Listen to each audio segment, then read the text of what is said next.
Баршаңызға қайырлы күн достар, каналыма қош келдіңіздер. Бүгін сіздерге ерекше жеңіл салаттың жасалу жолын ұсынғым келеді. Міндетті түрде жасап көріңіздер, сіздерге ұнайды деген ойдамын.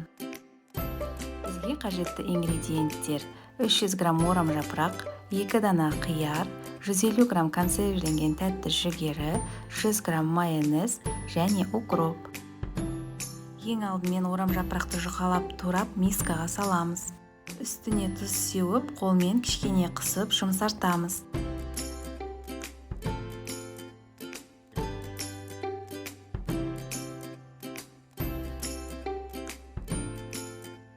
Қиярды видеода көрсетілгендей етіп турап мискаға саламыз.